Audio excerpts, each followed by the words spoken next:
기대하고 있어요. 자, 말씀을 전하겠습니다.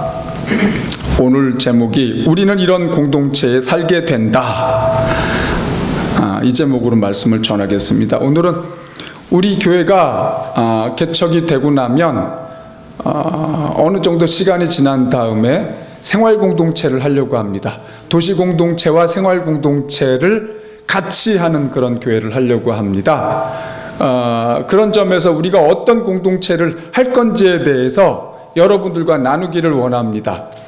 이 구하는 사람들 교회에 관심이 있으신 분이나 또는 아직 교회를 정하지 못하는 분들은 우리에게 오셔서 우리와 교제를 나누면서 어떤 교회를 하나님께서 준비하고 계신지 서로 이렇게 나눠보면 좋을 거라고 생각을 합니다. 저는 오늘 이 말씀에서 먼저는 제가 만 4년을 살았던 예수원이라는 공동체에 대해서 조목조목 소개를 짧게 하려고 합니다. 여기 주가 아니니까요. 그리고 난 다음에 우리가 앞으로 하게 될 공동체는 어떤 공동체가 될 건지에 대해서 나누겠습니다. 그러니까 공동체를 먼저 예수원을 소개해 드리는 건 공동체라는 게 이런 거구나라는 것에 대해서 약간의 그 안내 말씀을 드리는 겁니다. 그것과 더불어 우리가 앞으로 하게 될 공동체와 좀 비교를 해보시라는 뜻으로 말씀을 전하는 겁니다. 공동체, 제가 예수원에 96년 1월 달에 처음 갔는데 물체가 예수원에 있는 가구들이나 벽이나 사람들은 물론이고요, 마치 살아있는 것처럼 느껴졌어요. 가구가 이렇게 있는데, 전등이 이렇게 있는데 물체들이 살아있는 것처럼 느껴졌어요. 예수원에 제가 생활을 하면서 나중에 알게 됐는데 그거는 성령님의 임재예요. 하나님의 현존.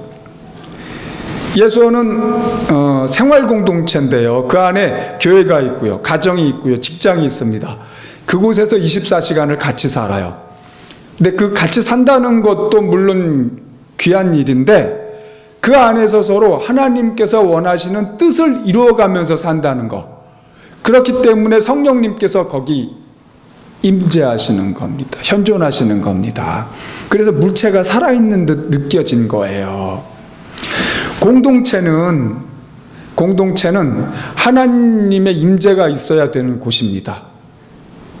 하나님 세 분이 완전한 코이노니아를 이루고 계시잖아요. 그래서 어느 공동체든지 예수님을 구세주로 믿는 공동체 가운데 코이노니아가 이루어진다면, 서로 간에 교제하고 사귀고 나누는 그런 사랑의 관계가 이루어져 있다면 거기에 하나님께서 계세요. 예수원이 그런 곳이더라고요. 그 공동생활의 장점에 대해서 제가 몇 가지 얘기를 드리려고 하는데요. 공동생활의 장점 첫째는 신앙생활의 가치를 따르는 생활을 한다. 그렇죠. 그 공동체마다 공동체가 설립되는 목적이 있습니다. 그 목적에 걸맞는 생활을 하도록 모든 구조가 이루어집니다. 그래서 그 안에서는 그 공동체를 이루어가는 생활만 이렇게 하게 되면 자연스럽게 그 공동체의 목적을 이루는 거예요. 이 바깥의 생활하고 다릅니다. 바깥의 생활은 하나님에게 마음을 두기가 쉽지가 않아요. 세상사의 마음을 뺏기기가 쉬운 것들이 너무나 많습니다. 제일 먼저 돈을 벌어야 되잖아요. 그 외에도 여러 가지 많은 것들이 우리의 시선, 귀, 생각 자꾸 뺏어갑니다. 뺏어가서 내 안에 하나님을 찾고자 하는 마음이 조금 남은 생활이에요. 이거 가지고 하나님 만나기 무척 어려워요. 조각밖에 못 만납니다. 근데 공동체는 하나님 안에 들어가 있는 생활이에요. 하나님을 매 순간마다 생각하게 되는 생활 구조입니다. 예수원이 그렇습니다. 그 다음에 서로 지켜준다. 예를 들어서 100명이 같이 생활을 하잖아요. 그 100명이 서로를 지켜주는 사람들입니다. 서로를. 신앙도 지켜주고 경제생활도 서로 지켜주고. 이 바깥에서는 개별화된 생활이지 않습니까? 가족이 물론 있지만 그 가족은 또 하나의 단독자지 않습니까? 항상 단독자로 서게 되는데 우리는 하나님 앞에 단독자들이지만 공동체 생활은 함께입니다. 연합입니다. 서로. 피차. 그래서 그 안에서 함께 더불어 나아가게 돼요. 지켜주게 돼요.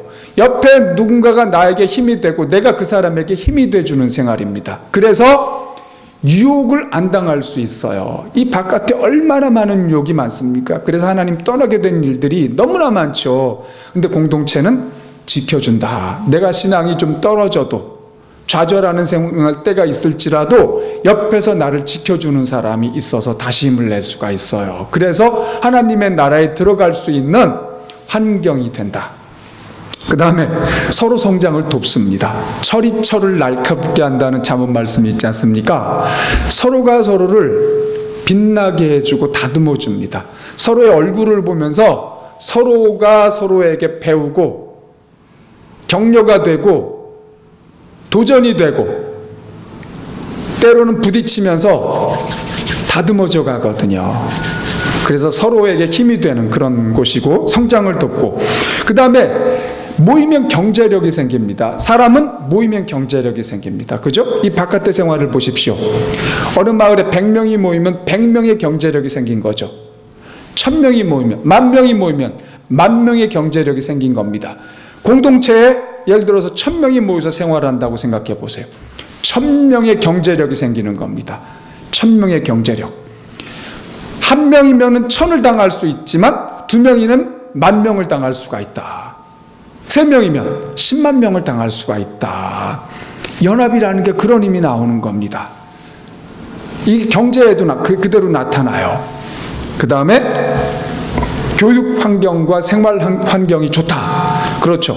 그 안에 웬만하면 다 갖출 수가 있습니다. 웬만하면. 물론 어느 공동체는 가난한 곳도 있어요. 가난을 스스로 선택하는 공동체도 있습니다. 하지만 일반 공동체는 가난할 필요가 없습니다. 거기는 특별한 목적이 있기 때문에 가난한 거고 가난을 선택하는 건데, 우리 일반 생활 공동체는 가난할 필요가 없어요. 그러면 그 안에 모든 것들을 갖춰놓고 생활할 수가 있습니다. 학교, 병원 등등 그 밖의 것들. 그래서 충분히 좋은 자연 환경을 우리가 선택할 수가 있고 충분한 문화 생활을 또 우리가 선택할 수 있어서 아주 안락한 생활도 가능합니다. 물론 예수원은 우리가 생각하는 공동체와는 좀 다른 곳이에요. 거기는 특별한 사명이 있는 곳이거든요. 수도원 같은 곳입니다. 그래서 우리가 기대하는 공동체와는 좀 달라요. 제가 구하는 사람들 교회 공동체 하려는 이 공동체와 또 예수원은 다릅니다. 여기는 가난이 좀 있어요. 그리고 수도원 같은 분위기가 있거든요. 그런 점들을 생각하시면서 제가 말씀을 전합니다. 예손 생활을 보면은요, 하루 일과가 6시부터 시작이 됩니다. 하루 3번 예배가 있어요. 오전 예배, 정오 예배, 저녁 예배가 있습니다. 그 사이사이는 이제 일을 하는데, 일은 목각실, 뭐 또 출판실, 또 뭡니까, 농장부, 이런 각각의 부서가 있어요. 그러면 자기가 맡은 일을 오전 9시 정도부터 해서 11시 50분까지 일하고, 그 다음에 2시부터 5시 40분까지 일하고, 이렇게 그 하루 일과가 진행이 돼요. 그 사이사이에는 예배가 3번 있다는 거. 그 다음에 그 예배는 오전 예배는 6시부터 7시까지 1시간을 드리는데, 오전 예배 예수원은 독특합니다. 예수원만의 예배예요. 다 같이 삥 둘러 앉아가지고 시편 한 장, 구약 한 장, 신약 한 장을 같이 보고 그 다음에 서로 나눕니다. 그러니까 묵상을 한 다음에 서로 나누는 거예요. 큐티, 콰이어트 타임 한다고 보시면 돼요. 이 성경 말씀을 그냥 차례대로 읽어요. 차례대로 처음부터 끝까지. 그래서 성경 66권 전체를 다 읽게 됩니다. 1년에 몇 번씩을 읽게 돼요. 시편 몇 번, 구약 몇 번, 신약 몇 번. 그래서 빼먹는 말씀이 없어요. 그래서 다 성경을 연구할 수가 있습니다. 이때 누구든지 말할 수가 있어요. 새벽 예배에서는 누구든지 질문도 하고 또 그 말씀과 걸맞는 찬양도 같이 부르고, 그러니까 서로가 서로를 자극합니다. 서로가 서로를. 누가 일방으로 혼자 말하는 게 아니에요. 그런 점이 놀라운 거죠. 그 다음에 정오 예배 때는 예수원의 그 설립 목적이 대도, 중보기도 하는 겁니다. 그래서 모든 가족이 같이 모여서 30분 동안 대도를 합니다. 이 대도 기도회는 전 세계에 우리 기도가 필요한, 이 사회에 우리 기도가 필요한, 또 교회를 위해서, 특별한 어떤 그 고통을 당하는 사람들을 위해서, 사고나 재난을 당한 사람들을 위해서, 또 선교사들을 위해서, 교회를 위해서, 목사님들을 위해서 온갖 기도를 30분 동안, 제목이 한 50가지 이상이 됩니다. 같이 기도를 하게 됩니다. 그 다음에 저녁 예배는 월요일부터 토요일까지 저녁 예배가 각각 달라요. 그게 또 아주 재미있고 흥미로워요. 월요일 날은 두세 가지 제목 가지고 기도드리는 중보기도 시간, 그 다음에 화요일은 찬양만 온전히 드리는 찬양 예배, 수요일은 성공회식 저녁 예배거나 아니면 강의를 합니다. 그 다음에 목요일은 은사 예배라고 해서 우리가 가지고 있는 예배 은사를 가지고 누구든지 섬길 수가 있어요. 그리고 치유받을 사람 치유받고, 또 누구든지 치유해주고, 간증도 하고, 누가 또 찬양할 수도 있고 등등등, 아무튼 사람이 없어 이끌어가는 사람이요, 그냥 자유롭게 성령님 안에서 자유예배입니다. 자유예배, 아주 독특한 예배예요. 바깥에서 이런 예배를 본 적이 없거든요. 그 다음에 금요일은 구역예배, 형제들은 형제끼리, 자매들은 자매끼리, 가정은 가정끼리, 또는 뭐 수련자는 수련자끼리, 회원은 회원끼리, 이렇게 이제 모입니다. 그래서 각자 예배를 드리고, 토요일은 또다시 이렇게 둘러앉아가지고 한 주간 동안 있었던 하나님의 은혜에 대해서 나누고 찬양 하나 본인이 선택해서 같이 부르고, 그러니까 제가 이번 주에 이런 일이 있었습니다 이러면서 나누는 거예요. 다 누구든지 원하는 대로. 그렇게 감사로 일주일을 마치고 그 다음날 아침 6시 반에 아침 예배를 드리게 되죠. 그리고 역시 주일도 마찬가지로 3번 예배를 드리는데, 주일날 저녁은 가끔 영화를 보거나 아니면 같이 놀거나 그렇게 합니다. 제가 예수원에서 몇 가지 일들을 했는데, 그 중에 하나가 그 영화 보는 거를 밖에 나가서 태백에 가서 비디오 가게에서 그 비디오를 빌려요. 여러 개 빌려와가지고 그 중에 우리가 볼만한 영화가 있나 제가 미리 검열을 합니다. 검열이라고 해야 되나? 먼저 봐요, 혼자. 그리고 그 중에 하나를 선택해서 주일날 저녁에 같이 봤어요. 그 몇 가지를 했는데 그 중에 그걸 하나 했습니다. 그 다음에 예수원 조직이 독특한데요. 우리가 이제 손님으로 예수원에 가면 그냥 예수원 사람들이 생활하는 거지만 그 안에는 신분이 4가지입니다. 첫째는 봄, 가을로 모집을 해서 3개월 동안 훈련을 받게 되는 3개월 수련생이 있어요. 3개월 동안. 이분들은 기수별로 모집을 하거든요. 제가 96년도 9월 달에 들어가서 32기였습니다. 그러니까 지금은 한 70기 이상이 됐더라고요. 그때는 남자 한 10대 명, 여자 10대 명, 이렇게 해서 각각 공동숙소에서 같이 서로 이렇게 남자 한 무리, 여자 한 무리 각각 한 방에서 생활하면서 공동생활, 공동체를 경험하게 합니다. 그리고 여러 가지 이제 훈련을 시키죠. 이런 3개월 수련생이 있고, 그 다음에 3개월 수련 끝난 사람이 1년 수련 지원할 수가 있습니다. 1년 수련 지원자가 되면 이제는 혼자서 방을 쓰면서 개별로 단독자로 하나님께 나가서 그 수련을 받아야 돼요. 그래서 이분은 1년 수련자입니다. 이렇게 1년 3개월 수련이 끝난 사람이 다시 또 지원을 하면 2년차 1년 수련이 됩니다.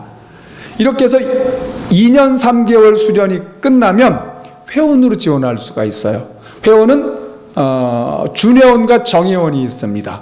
이렇게 예수원의 그 신분 구성이 3개월 수련자, 1년 수련자, 2년 수련자, 회원, 이렇게 구성이 됩니다.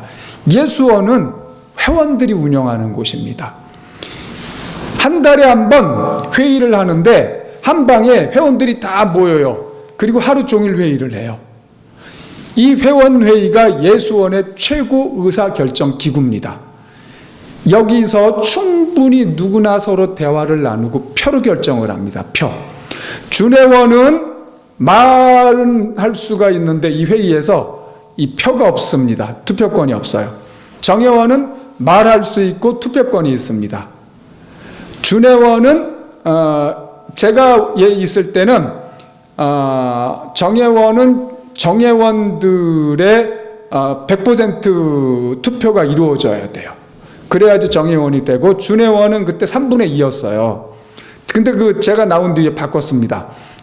지금 정회원은 3분의 2의 찬성, 준회원은 2분의 1의 찬성일 거예요. 저는 그때 제가 그럴 수 없는 사람이었는데도 정회원이 돼가지고 예수원에서 잠깐 회원으로 살았습니다. 만 4년을 살았거든요. 그러니까 회원으로 산 거는 얼마 안 됩니다. 아무튼 4년을 채우고 내려왔는데요. 이렇게 신분이 4가지가 있다. 그리고 예수원은 이 회원들이 운영하는 곳이다. 이 회원들이 회의를 하는 그 회의체가 예수원의 최고 의사결정 기구다. 이 안에서 1년 수련자, 2년 수련자 회원을 받는 회의를 다 해요. 그 회의를 통해서 결정을 한다는 거 말씀드렸습니다. 그리고 결국은 투표를 하고요. 그 다음에 이 회원회의 밑에 의회라는 곳이 있어요. 의회. 이 의회는 일주일에 4번 열리는데, 여기에 각 부서의 책임자들 한 4-5명이 같이 모입니다. 의장과 함께. 이곳에서는 예수원의 일상의 생활을 결정해요. 그러니까 중요한 것들은 회원회의에서 결정을 하는데, 일상생활에서 필요한 것들은 여기서 결정을 하는 겁니다. 그러니까 살림살이를 하는 거예요. 살림살이. 의장과 더불어. 예를 들면은 헌금 들어온 거, 예수원의 재정, 그런 돈들을 당장 생활하는 데 써야 되지 않습니까? 부식도 사야 되고, 먹거리도 사야 되고, 뭐 또 등등등 일상생활에 결정할 것들이 꽤 많아요. 그걸 아침에 모여서 같이 회의를 통해서 결정하는 거예요. 그걸 의회라고 합니다. 살림살이 하는 곳. 근데 예수원은 의장이 이렇게 바깥에 이 교회처럼 그렇게 끌어가는 그런 데가 아니에요. 의장은 어떤 역할이냐? 회의를 잘 진행해야 되는 사람이에요. 성령님께서 모여있는 회의자들을 통해서 일하시는데, 그들을 통해서 역사하시는데, 이때 성령님께서 이들에게 잘 역사하시도록 회의를 성령님께 민감하게 그 초점을 맞추고 반응하면서 회의를 이끌어가야 되는 거예요. 때로 어떤 사람이 회의에서 성령님의 뜻이 아닌 태도를 부리거나 딴 곳으로 이렇게 회의를 끌어갈 수가 있거든요. 자기도 모르게. 그럴 때 그걸 성령님께 민감하게 중심을 잡고 있다가 부드럽게 다시 원회의 그 원위치로 끌어오고, 이렇게 해서 회의를 끌어가는 거예요. 그래서 그 회의를 통해서 성령님의 뜻이 이루어지도록 하는 역할이 의장의 역할입니다.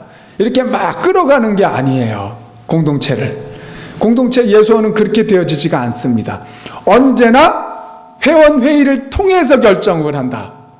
예, 그게 독특한 점이에요. 공동체는 사실 그래야죠. 그 다음에 그 장로분들이 있어요. 그 예수원이 법인이다 보니까 그 법인의 이사들이 있지 않습니까? 등기 이사들, 그분들이 장로를 맡았어요. 이 장로는 평상시에는 그냥 똑같이 회원이에요. 그냥 일을 하는 분이에요. 그냥 허름한 옷 입고 같이 일합니다.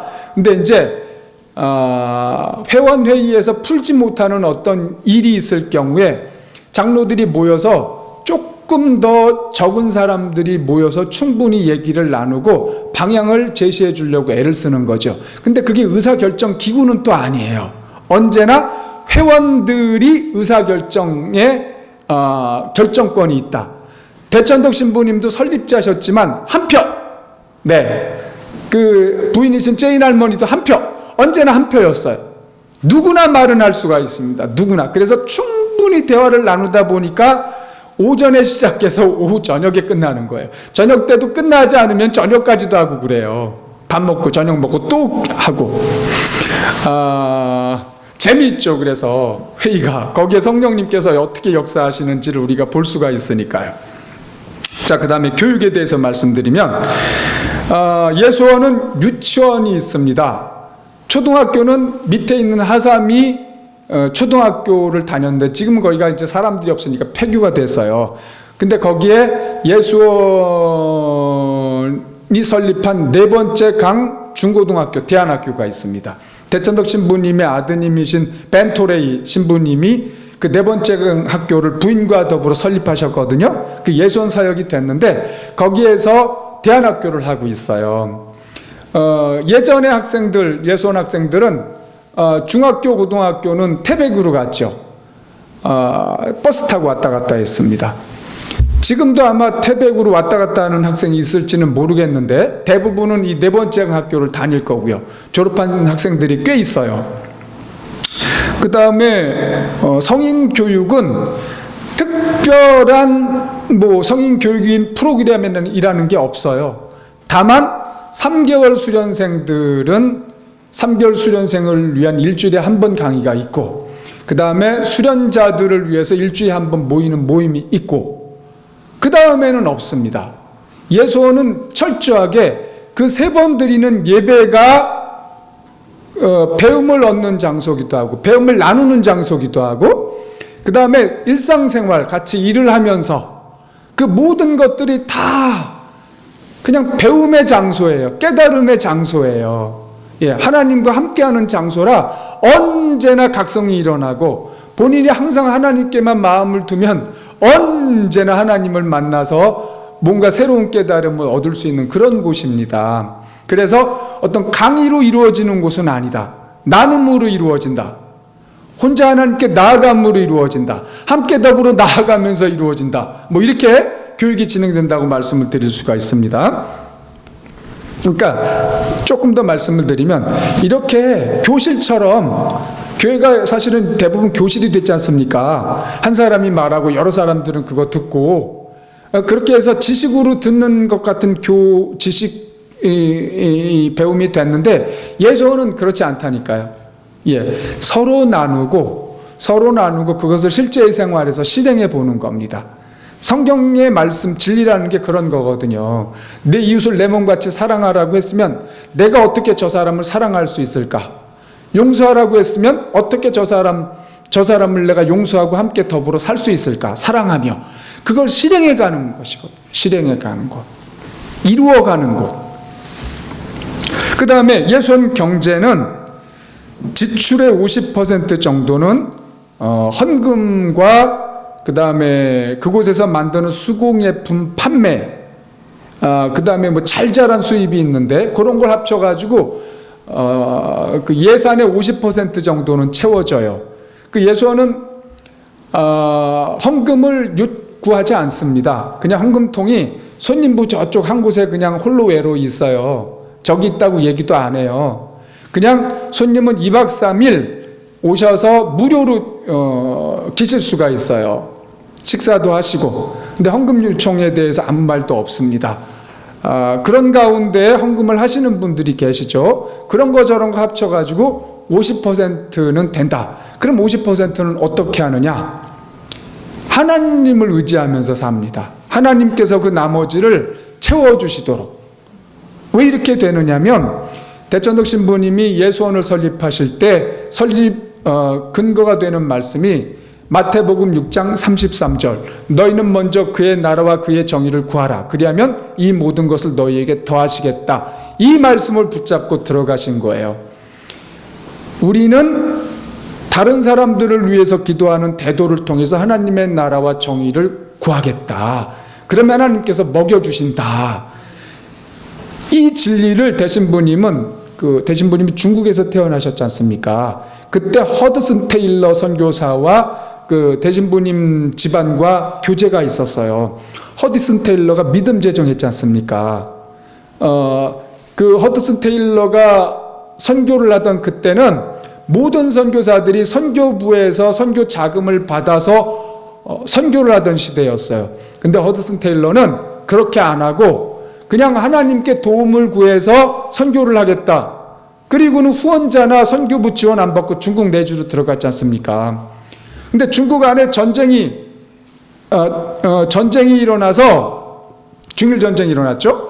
그 전쟁통에 선교사들이 다 나가게 됐는데 헌금 돈이 들어오지 않으니까요. 그래서 할 수가 없어서 나가게 됐지만 이 내지 선교회, 허슨 테일러의 내지 선교회는 헌금 가지고 보내는 돈 가지고 선교를 한 게 아니었기 때문에 하나님만 의지하는 생활을 하면서 선교를 했기 때문에 그렇게 열악한 상황 가운데에서도 하나님이 돈을 보내주시는 거예요. 믿음이 있었어요. 그래서 계속 선교가 잘 이루어졌습니다. 그 지금의 OM 선교회가 내지 선교회의 그지 않습니까? 그래서 대신부님이 이 믿음 재정을 배우셨어요. 그래서 예수원도 믿음 재정으로 세우신 거예요. 그래서 65년도에 그 산골, 어마어마한 산골입니다. 그 당시에는 거기가 버스가 없었어요. 그래서 황지, 그 읍내에 나오려면 반나절을 걸어와야 돼요. 산길을 지나서. 그리고 거기서 뭐 하나 사가지고 또 반나절 걸어오면은 하루가 지나가는 그런 첩첩산골이었습니다. 거기 들어가신 거예요. 그 하나님께서 지금까지도 먹여주고 계신다. 그래서 예수원은 그 공동체 자체가 믿음 재정이기도 하지만 개인들도 믿음 재정입니다. 예수원에 자립이 안 돼요. 이렇게 자립을 하려는 생각들이 있기는 있는데 이 자립파와 기도파가 있습니다. 우리가 자립해서 생활을 하자. 우리는 하나님께서 맡겨주신 것이 기도다. 대도를 해야 된다. 여기에 힘을 써야 된다. 이 갈등이 항상 있었어요. 근데 이 갈등 가운데 항상 이 자립파가 나갑니다. 견디지 못하고. 그래서 이 기도파들이 남게 돼요. 예수원은 어떤 곳이냐? 기도해야 되는 곳입니다. 다른 사람들을 위해서 기도해야 되는 곳. 저도 예수원이 이런 곳이라고 생각을 해요. 그래서 기도파들이 남게 되거든요. 예수원은 자립을 할 수 있는 공간이 아니에요. 왜냐하면 사람들이 계속 바뀌고 일에 대해서 아마추어들이에요. 대부분이. 그 전문성이 있어야 돈도 벌 수가 있는데 전문성이 없어요. 기도하는데 시간을 쏟고 하다 보니까 그렇기도 하고요. 거기가 또 계곡입니다. 계곡, 골짜기예요. 밭이 없어요. 그러다 보니까 생산시설이 없어요. 그러니까 하나님께서 예수원이라는 그 특별한 공동체를 그 태백이라는 그 까마득한 산골짜기에 거기다 설립을 하셨어요. 그러니까 하나님만 바라보고 살 수밖에 없는 곳에다가 하나님이 갖다 놓으신 거예요.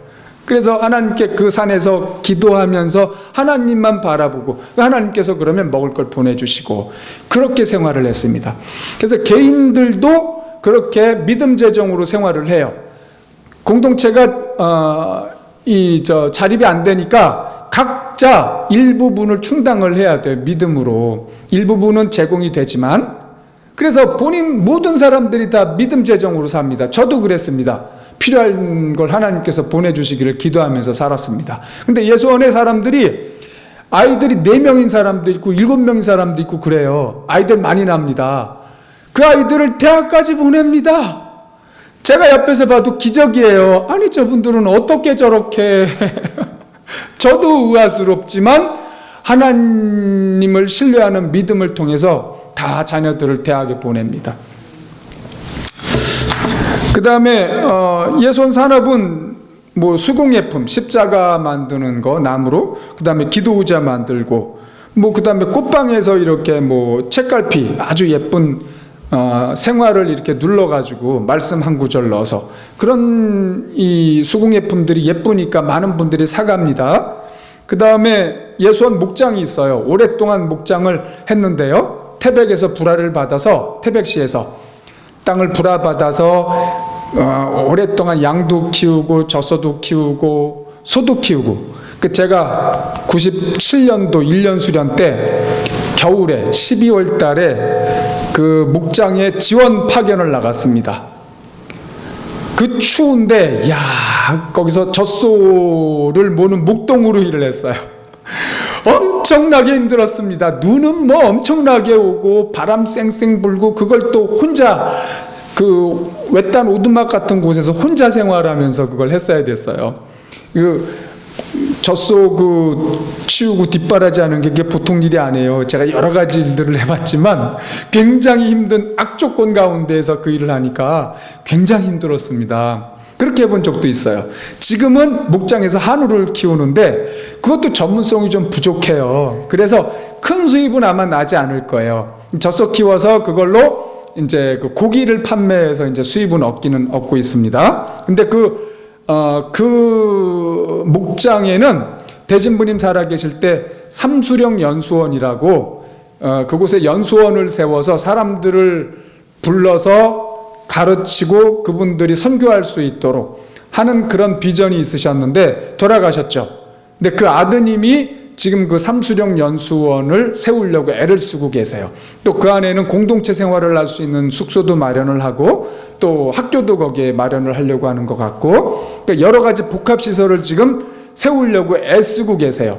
또 이분이 거기가 삼수령이라는 이름인데 왜 삼수령이냐면 물이 세 곳으로 흐른다는 뜻이에요. 그러니까 물이 이렇게 솟아 올라가가지고 세 곳으로 흘러요. 근데 그게 딱 그 발원지가 되는데 저쪽 저 동해안 쪽으로는 무슨 천입니까? 무슨 천이 있는데 생각이 안 나요. 그 다음에 남쪽으로는 낙동강의 발원지가 되고 또 이 서쪽으로는 한강의 발원지가 돼요. 그러니까 이 세 강의 발원지가 그 삼수령 목장이에요. 예수원 목장. 근데 거기에 북으로 가는 그 샘은 없어요. 그래서 그 프로젝트가 네 번째 강이라고 생명수를 북쪽으로 흘려보내겠다. 그래서 네 번째 강 프로젝트라고 이름을 짓고 그 벤토레이신 부님이 북한 사역을 하고 계세요. 그러니까 전 세계로 이제 그 하나님의 복음을 흘려보내겠다. 그런 뜻이 있는 거죠. 그 다음에 예수원 사역을 말씀드리면 첫 번째 사역은 대도입니다. 그러니까 내가 아닌 다른 사람들을 위해서 기도하는 사역. 예, 우리는 흔히 기도원 같은 데 가면 내 문제, 내 기도 위해서 가잖아요. 근데 대진부님은 나만 위해서 기도하는 것은 온전한 기도가 아니라고 말씀하시면서 다른 사람들을 위해서 기도하는 생활을 해라. 다른 사람들을 위해서 기도해라. 그렇게 말씀하시는 거예요. 그 실제로 본인이 평생 그렇게 사셨죠. 그래서 대도하는 데에 우리는 시간을 많이 씁니다. 그 다음에 손님 사역이 있죠. 손님들이 오셔서 예손이라는 공동체를 보면서 하나님의 임재, 성령님의 현존을 경험하는 거예요. 예. 그래서 그리고 공동체라는 곳이 이런 곳이구나 눈으로 보는 거예요. 예, 눈으로 보여주는 사역이 있습니다. 그 다음에 예손의 진리를 전파하는 그런 사역이 있고요. 그 다음에 아까 말씀드린 대로 지원자와 수련자들을 훈련시키는 그런 훈련소의 역할도 하고요. 그 다음에 지금 말씀드린 네 번째 강사역, 학교, 대안학교, 그 다음에 뭐 외부 강의, 이 정도가 있습니다. 예손 사역이라는 게. 자, 그러면 구하는 사람들 교회 공동체, 구하는 사람들 교회는 어떤 모습이 될 거냐? 이 구하는 사람들 교회는 도시 교회 공동체와 시골 생활 공동체, 이 도시 생활 공동체를 도시교회 공동체를 먼저 설립을 한 뒤에 이곳에서 교회를 중심으로 해서 사람들이 모여서 각자의 집에서 생활을 하는 가운데 같이 할 수 있는 사업들을 할 겁니다. 육아를 같이 하고 교육을 같이 하고 또 할 수 있는 사업들을 같이 하는 거죠. 그러면서 공동체성을 키워나가는 거죠. 그런 가운데 어느 날 성령님께서 오셔서 우리를 대쇄신을 일으키실 때, 그러면 아마 이분들이 진짜 우리가 함께 같이 살아보자, 네 것 내 것이 없는 그런 생활을 해보자라는 마음이 생길 거예요. 그러면 시골 공동체를 준비를 해서 시골에 들어가서 시골에서 생활 공동체를 할 겁니다. 이 두 곳을 같이 계속 할 거예요. 같이 어디든지 본인이 선택해서 살면 돼요. 근데 이 생활 공동체는 준비가 된 분들이 들어와야죠. 그러니까 뽑아야 됩니다. 여기 우리 교회에서 지원은 하시고 지원한 분들 가운데 뽑아서 여기서 생활을 해야죠. 그렇게 생활을 하는데, 물론 이 도시교회 공동체는 각자 경제생활을 본인들이 책임을 지는 겁니다. 물론 그 안에 코이노냐가 있죠. 서로 돕고 나누고 함께하는 곳이 있습니다. 이 생활공동체는 더 친밀한 그런 구조가 되는데요. 이 두 교회 공통의 모습 5가지가 있습니다. 이 두 교회 공통의 모습 5가지. 첫 번째, 집사는 이끌고 장로는 예전하고 목사는 가르친다. 우리 교회에서는 목사님이 혼자 다 하는 것처럼 보이지 않습니까?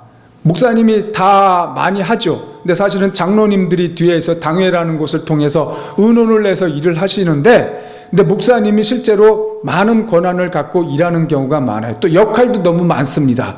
근데 대천덕 신부님은 그렇게 하기보다는 서로 일을 분담해서 나누는 게 참 좋겠다라는 그런 권면을 하세요. 또 사도행전에 보면 마가의 다락방에 성령이 오신 뒤에 서로 즐겁게 생활을 하는 가운데 헬라파 과부들은 교회로부터 도움을 받는데 히브리파 과부들이 도움을 받는데 헬라파 과부들은 도움 못 받았지 않습니까? 그것 때문에 교회 갈등이 생겼잖아요. 그때 베드로가 이렇게 하는 것은 참 좋지가 않네요. 우리는 말씀 전하는 것과 기도하는 일에만 전무하겠으니까 여러분들이 사람을 따로 세워서 그분들이 구제하는 일을 하도록 하십시오. 우리가 돈주머니 드리겠습니다. 그렇게 해서 집사 7 뽑지 않습니까? 예, 실제 교회 경영은 집사님들이 했단 말이죠. 사도들은 말씀 전하고 기도하는 일에 본인들이 전무했어요. 그래서 대신부님의 권면은 지금 말씀드린 대로 집사, 장로, 목사가 따로 역할을 해라. 그게 교회가 좋다. 목사가 가르치기도 하고 이끌기도 하면은 그런 곳은 기업이 되기가 쉽고 관료화 되기가 쉽다. 이렇게 말씀하세요. 저도 거기 동의를 합니다. 그래서 우리 구하는 사람들 공동체는 집사가 이끕니다. 교회 대표가 집사예요. 그 다음에 장로님들이 예전합니다.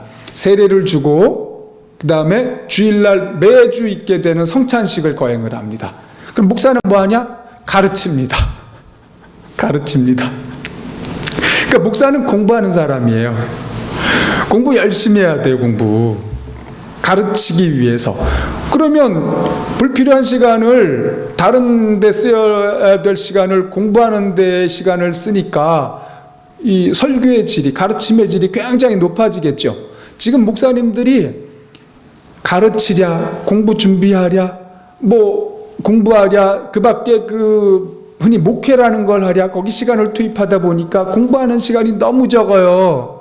예, 너무 적습니다. 언제 책을 읽겠어요? 언제 연구를 하겠어요? 근데 우리 교회는 그런 거 다 집사님들과 장로님들이 하시고, 목사는 연구해서 가르치는 일을 한다. 가르치는 일을 한다. 두 번째, 우리 도시교회 공동체와 시골 생활 공동체의 공통의 모습 5가지 가운데 지금 첫 번째를 말씀드린 겁니다. 그 다음에 두 번째는 사업은 농업부터 첨단 사업까지 한다. 그렇습니다. 처음부터 첨단 사업 못할 겁니다. 처음에는 할 수 있는 일을 하겠죠. 구성원들이 어떤 경험과 능력을 가지고 있느냐에 따라서 사업거리가 결정이 될 텐데요. 그런 우리가 할 수 있는 사업을 먼저 시작을 합니다. 그렇게 하면서 우리의 능력과 등등이 이제 쌓여가죠. 경험도 쌓여가고, 그러는 가운데 성령님의 인도하심 따라서 첨단 사업까지 할 수가 있습니다. 농업은 사실은 첨단 산업입니다. 네덜란드, 스위스 이런 나라들 농업으로 성공한 나라들이에요. 1차로. 예, 이스라엘도 마찬가지고요. 그분들은 기계와 컴퓨터로 농업을 합니다. 지금 첨단 농업을 해요. 우리가 생각하는 그런 농업이 아니에요. 예, 그런 농업이 아닙니다. 사람은 언제나 먹어야 되잖아요. 예, 그 농업이 그래서 첨단 산업이에요. 농업을 해야 됩니다. 그 다음에 세 번째, 유치원부터 대학까지 운영한다. 왜 안 하겠어요? 왜 안 하겠어요? 어떻게 이 세속사회 교육에 우리 아이들을 맡기겠어요? 저는 그럴 수 없습니다. 우리 공동체는 그럴 수가 없어요. 그래서 유아의 교육, 육아부터 대학까지 한다. 우리의 교육 목적은 간단하죠. 성경에서 말하는 대로 하나님 사랑하고 이웃 사랑하는 것. 이것이 교육의 목적이에요. 자, 그러면 이 교육 목적을 어떻게 이룰 건가? 교육 목표 5가지가 있습니다. 여러분들에게도 잘 생각해 보시길 바랍니다. 첫 번째, 스수라는 사람, 스스로 하는 사람을 키우겠다 이거예요. 우리 교육은 부모가, 교사가, 사회도 마찬가지죠. 강요하잖아요. 강요. 아이가 준비가 안 됐는데, 아직 머리가 깨어나지 않았는데 강요해요. 강요. 그러다가 얘가 알아듣지도 못하는데 그 다음 과정으로 넘어가요. 휙휙 넘어가요. 그 과정 안에 있기 때문에 우리는 그렇게 교육 안 할까 합니다. 아이가 스스로 할 수 있도록 기다려줘야 돼요. 자극은 주되 함께 더불어 하되 그 아이가 스스로 할 수 있도록 해줘야 돼요. 스스로. 애가 경험해보게 만들어야 됩니다. 자기가 해보게 만들어야 됩니다. 옆에서 부모가 그거 아니야 그러면서 엄마가 다 요즘 하지 않습니까? 엄마가. 이건 교육이 아니에요. 애가 못하더라도 실패하더라도 스스로 하게. 실패가 굉장히 좋은 겁니다. 여러 번 실패를 해봐야 돼요. 여러 번.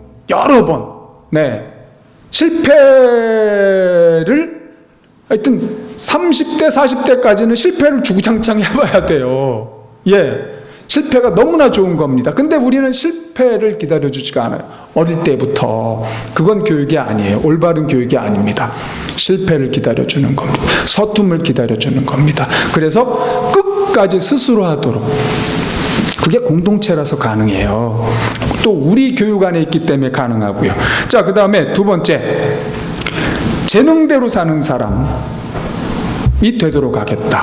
하나님께서 다 탤런트를 사람들에게 주십니다. 탤런트를. 토끼는 뛰는 재주가 있고 거북이는 기는 재주가 있고요. 다들 서로 간에 재능이 있어요. 근데 우리는 우리 직업에 맞춰가지고 그 사람을 그 직업에 짜맞추려고 해요. 어릴 때부터. 어떤 직업을 갖게 만들기 위해서. 이건 너무나 그 아이를 불행하게 만드는 거죠. 이것도 교육이 안 돼요. 그 아이에게 준 재능을 발현하면서 살 수 있도록 해줘야 됩니다. 재능을 발현하면서 살 수 있도록. 그러면 그 아이도 기쁘고 즐겁고요. 자기의 재능을 발현하니까 에너지를 조금만 써도 일이 잘 돼요. 얼마나 좋습니까? 그 하워드 가드너라는 그 교육학자가 다중지능이라는 걸 말했지 않습니까? 지능. 사람에게는 여러 가지 지능이 있다. 뭐 언어지능, 음악지능, 수학지능, 뭐 공간지각지능, 뭐 또 자연친화지능, 대인관계지능, 또 자기를 성찰하는 지능, 이런 지능들이 있는데 이것보다 사람은 더 섬세하게 더 들어갈 수가 있어요. 영성지능이라는 것도 있어요. 영성지능. 도덕지능이라는 것도 있습니다. 도덕도 지능입니다. 더 발견돼야 돼요. 이런 것들 가운데 그 아이가 어떤 재능이 있는지를 발견해 주는 거예요. 이 하워드 가드너의 말에 따르면 재능이라는 거는, 타고난 지능이라는 건 조금만 에너지를 써도 그냥 되는 거다, 그건. 그러니까 재능이 없는 사람은 다른데 그 지능을 이렇게 쓰려면은 에너지가 많이 필요한 거예요. 그래도 그만큼 안 돼요. 근데 지능이 있는 사람은 그냥 그게 지능이에요. 그래서 조금만 에너지를 써도 그게 이루어진단 말이죠.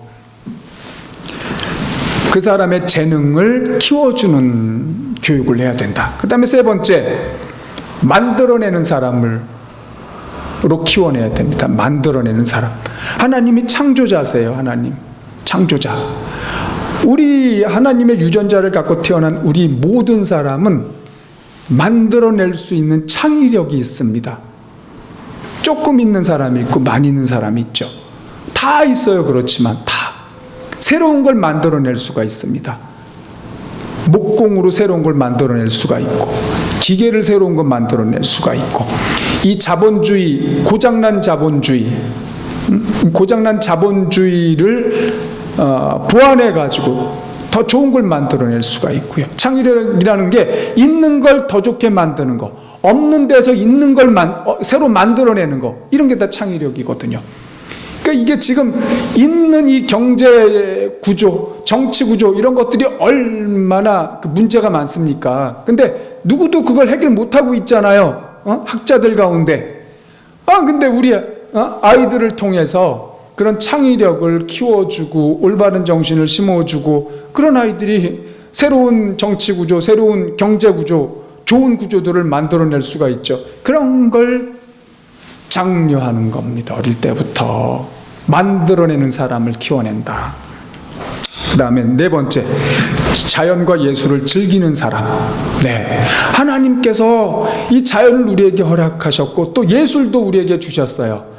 이 자연과 예술을 즐길 수 있어야 됩니다. 예, 즐거움이에요. 아름다움이에요. 이 미를 감상할 수 있고 그 안에 들어가서 즐길 수 있어야 돼요. 맛볼 수 있어야 돼요. 그래야 평생 즐겁고 아름답고 좋은 기분을 가지면서 살 수가 있어요. 놀이에요, 그게 놀이.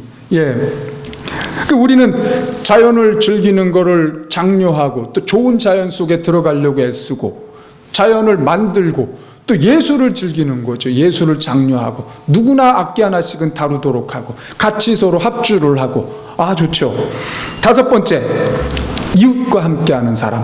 협동, 소통, 도움, 나눔, 이게 코이노니아거든요. 예. 결국은 이 사람 다른 사람에게 주기 위해서 지금 네 가지가 이게 필요한 거예요. 이 다섯 번째, 이곳에서 주기 위해서 위에 있는 네 가지가 필요한 겁니다.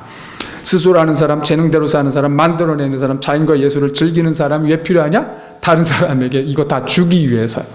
예. 이웃과 함께하는 사람이 되어야 돼요. 지금 서로 막 경쟁을 시켜놓으니까 어릴 때부터 둘이 서로 이렇게 협동하는 힘이 너무나 약해요.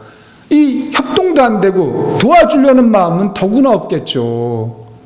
그렇죠? 그래서 서로 협동해서 일을 해야 되는 사람들이 돼야 되고 서로 잘 지내는 사람들이 돼야 되고요. 도와주는 사람이 돼야 돼요. 서로 간에. 어떻게든 사람과 같이 서로 지내게 해야 됩니다. 우리는 공부도 혼자 하지 않습니까? 이곳에서는 같이 합니다. 유대인들은 어릴 때부터 둘이 마주보고 공부하지 않습니까? 하브루타라고 서로 질문하고 대답하고 서로 얘기를 하면서 어릴 때부터 이 말하기 훈련을 시키는데 그 말하기뿐만 아니고 사람과 사람 간의 관계를 나누게 하는 거거든요. 서로 시너지가 나게 하는 거거든요. 그래서 이웃과 함께하는 사람, 백지장도 맞들게 만드는 그런 교육을 해야 됩니다. 예. 이게 사람과 사람 둘이 부딪혀야 시너지가 일어나는 겁니다. 새로운 지혜가 생기고 그렇게 교육을 해야 돼요.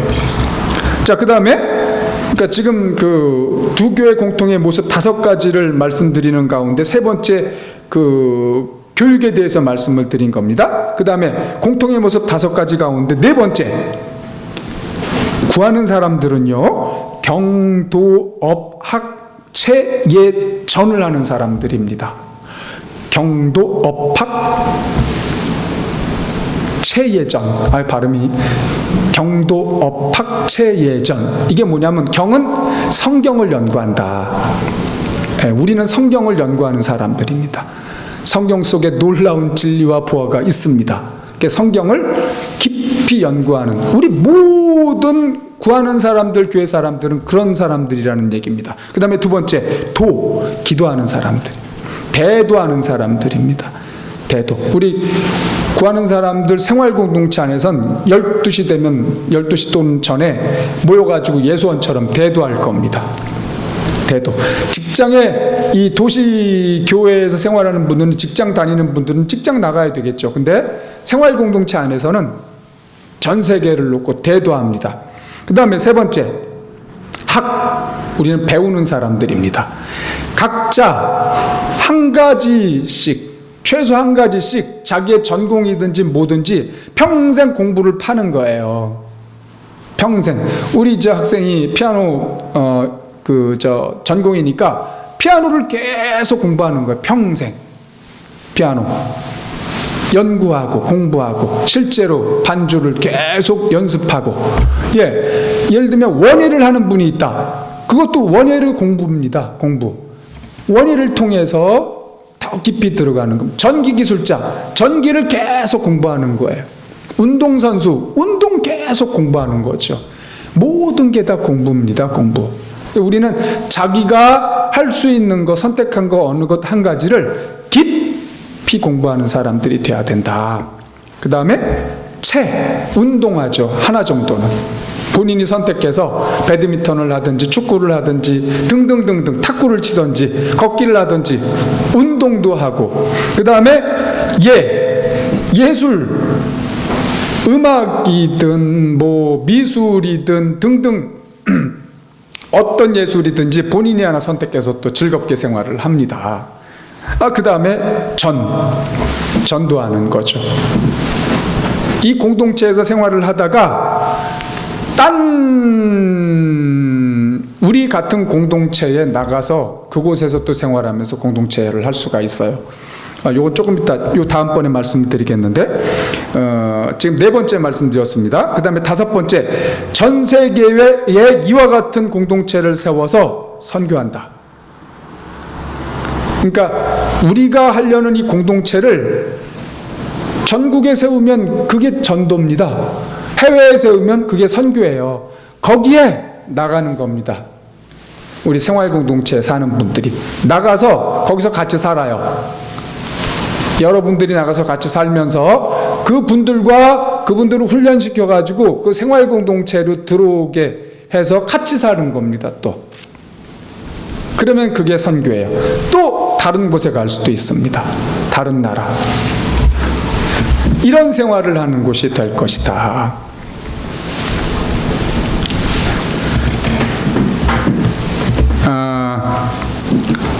공동체는 그러니까 하나님의 뜻에 따라서 하나님이 원하시는 생활 방식대로 살아가는 곳입니다. 그래서 뜻이 깊어요. 제가 예수원에서 살 때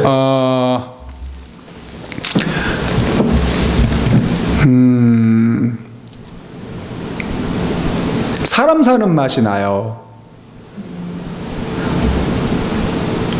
같이 살다 보면, 좁은 데서 살다 보니까 서로 어려움도 분명히 있거든요. 거기는 좁지 않습니까? 근데 그런 것들을 상쇄하고도 남는 사람 사는 맛, 하나님과 더불어 사는 맛, 사람과 사는 맛이 있어요. 이건 바깥에서 느끼기 어려운 그런 맛이 있습니다.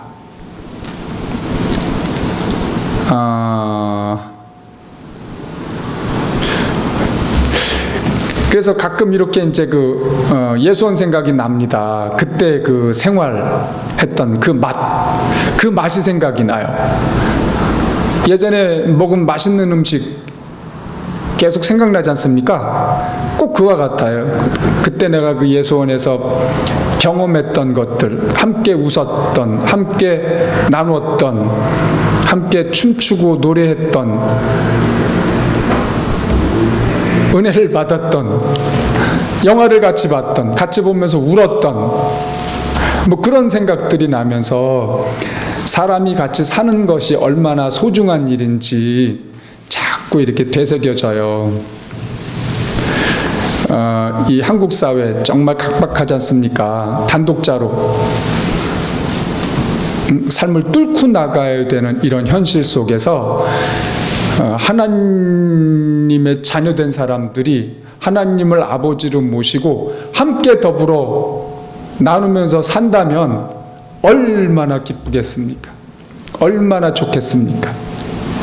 또 그 구조가 사장 밑에서 사는 게 아니고 대장 밑에서 사는 게 아니고 서로의 인격을 존중하면서 계급이 없이 서로 평등함을 지향하면서 살아갈 수 있다면 얼마나 좋겠습니까? 거기에 그 공동체에서 우리 아이들을 기르고 그 아이들이 무럭무럭 잘 자라는 모습을 24시간 볼 수 있고 얼마나 좋습니까? 그런 공동체들이 해외에 많이 있습니다. 제가 이 말씀을 준비하면서 브루도프 다벨 공동체라고 이름을 바꿨는데, 미국에도 그 공동체가 있고 해외에도 여러 곳에 그 브루도프 공동체가 있는데요. 이 책은 우린 다르게 살기로 했다라는 책이에요. 일간신문 기자분이 전 세계의 공동체와 국내 공동체를 다니시면서 탐방기를 쓴 건데요. 이 책의 17쪽에 이런 글이 있어요. 이분은 그리스도인이 아니거든요. 여기 있는 공동체 가운데에는 기독교 공동체도 있고 아닌 공동체도 있어요. 근데 이분은 기독교인이 아닙니다만 이런 말씀을 합니다. 공동체 탐사는 그들의 행복감이 어디에서 기인했는지 그 궁금증으로 이어졌다. 함께 살면 아이뿐 아니라 어른에게도 삶의 여유와 재미를 더해준다. 실질이나 힘든 일을 당해도 내일처럼 함께 해결해주고 경제적으로도 절감 효과가 대단하다. 내 감으로는 공동체원들은 우리나라 하위 20에서 30% 소득 계층이 지출하는 규모만으로도 상위 7, 80% 계층의 여유 있는 삶을 누리는 듯 보였다. 함께 산다는 것의 강점은 경제적 효율만이 아니다. 바깥 세상에서 느껴본 적이 없는 치유와 살맛을 줘서 상위 90% 이상 가장 행복한 사람들의 행복도를 경험케 한다. 외로우면 아무리 먹어도 허기가 지고 사랑을 받으면 조금 덜 먹어도 든든하고 힘이 난다는 것을 마을 공동체 사람들의 삶이 증명한다. 저는 이 가운데 이 브루도프를 굉장히 이렇게 좋게 보고 있어요. 이분들은 자립이 됐습니다. 아이들 완구, 나무 완구를 만들고 그 다음에 장애인용 휠체어를 만든다고 했던가요? 근데 이런 것들이 경쟁력이 굉장히 있어요. 아주 좋은 제품으로, 고급 제품으로 팔리고 있거든요. 이것을 바탕으로 해서 경제를 이제 유지를 하거든요. 좋은 생활을 하고 있어요. 아주 좋은 자연 가운데에서. 우리가 생각하는 스위스의 그런 아주 아름다운 자연 있지 않습니까? 미국은 또 자연이 좋으니까 그런 데 가서 널널하게 집을 짓고 본인들만의 그런 생활 방식을 고수하면서 생활을 합니다. 근데 이렇게 사치를 물론 안 하죠. 바깥 사람들을 고려해서 적절하게 먹으면서 생활을 하는데 아주 좋죠. 이런 곳에 여러분들이 관심이 있다면 가서 탐방해 볼 수가 있어요. 그분들이 그런 기회를 주더라고요.